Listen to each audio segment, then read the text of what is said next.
hacks that you can do from the position that Tom was getting Ude Garami from. So get mount on you, please. Have mount on someone. I'm more comfortable when I'm sure there's other names for it. And I'm going to start with that right now. So I've got my left bicep. It's also called a bicep choke. I've got my left bicep in his neck, and I've got the crossface here. I will always put this knee out more right here to help my base because I know I'm compromised because this arm is under his neck. And then what I'm going to do is, almost like a punch, the same knuckles that we punch with up here, I'm going to jam that into his neck right there. I'm going to push in super hard and then flex my bicep. Okay?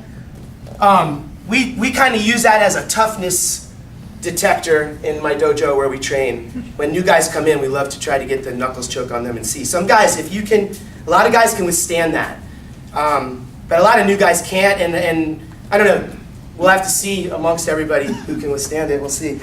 But again, I get under here, the crossface, I'm gonna jam these knuckles. For that matter, it's just like head hold correlated. I could go in his there's a lot of different places I could go right now with that.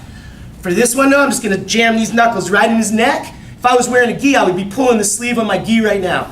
When I have it nestled in tight, I flex my bicep.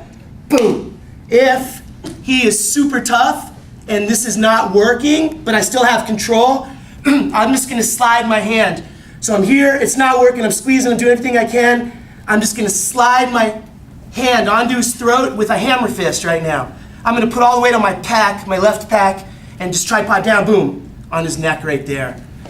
So what we can do is partner up and try first just the knuckles choke on each other. See if you can make your partner tap. You gotta get your biceps snug into their neck, really snug.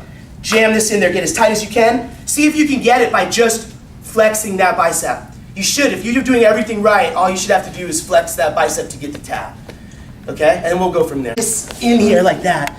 So he's gonna be fighting hard for that. One of the things that may happen in this chain of events is he's gonna try to push my chin to create space. I'm gonna go like that, snug it down tight, put my hand on my bicep, this on his head. On a squeeze. If for some reason this isn't enough, I'll go off to here. Get on my tippy toes, boom. I call that a head and arm triangle.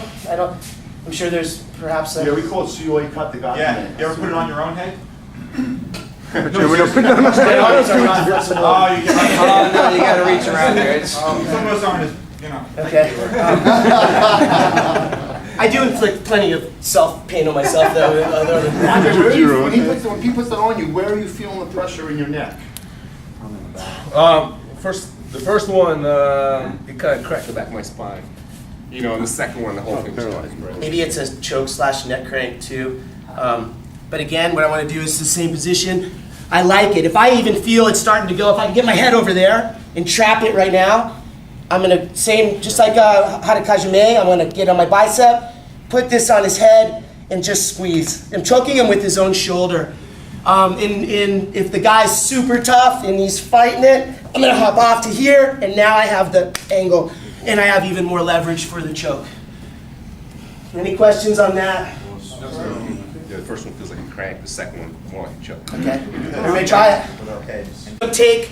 Might take a little while, and I think that's one of the slow ones. As long as if you have it tight and you're on their head and you got everything locked up, you don't have to sit there and just go and burn out, but they take a breath, tighter. You're not going anywhere, neither are they. And eventually, you just have to know there's different chokes, and it's good to know, or you say, oh man, this isn't working, and bail out when you had it. So, yes? That shift off to the side seemed like it made it hurt more quicker. Absolutely. I felt the pressure more. Mm-hmm. It exaggerates it a lot. It makes it worse. So yeah, don't hesitate to hop off to make that better. Okay. The next technique is going to be an escape from mount. Okay. Professor Tom was doing what I call a trap and roll on either side. He was isolating an arm so you couldn't base out. I came across this technique when I could no longer do that to guys that were bigger, stronger, and better than me. No matter how I used my timing, I just couldn't do it. So I thought about it, if you can't get yourself, if something's on me maybe it's a house fell on me or something. Something's on me, and I can't get it off me. I only have one other option and one other choice, and that's to get myself out from underneath it. So the big guys that are bigger and stronger and better at jiu-jitsu than me, my bridge and trap and roll, it might work if I time it perfectly. They know that's what I'm trying to do. They usually shut it down. So what am I going to do? This is another option to escape the mount, okay? I'll do it once fast and then I'll slow it down and break the whole thing down. So he's up high on me, he's a high posture. I want to break him down because I want to get his leg. I want to trap his leg in my half guard. I can't do that when he's up because his weight is on his leg right now. So I'm going to grab, give a little bump. It's important that your left hand, it could be either way, for this case, this is your left, is right here on my chest, which is what you would be doing anyway, is keeping a tight defensive posture when someone has you on mount. What I want to do is, you guys should come over to this side right now. I'm just going to cup the shin. So I'm going to cup the shin and flatten my leg, put his leg up here, bring my knee up, okay? So I got him, I made him lighter, boom. This hand is ready. I scoop his shin onto my leg and I bring my knee up. I'm going to bring this leg across. I'm going to push down with this leg as I lift up with this leg, and I'm going to create a lever. He does that. A lot of my little kids' classes will get the sweep just from that right there. We won't. We're going to have to do the rest of it. So I'm going to break him down, put this up, bring my knee up.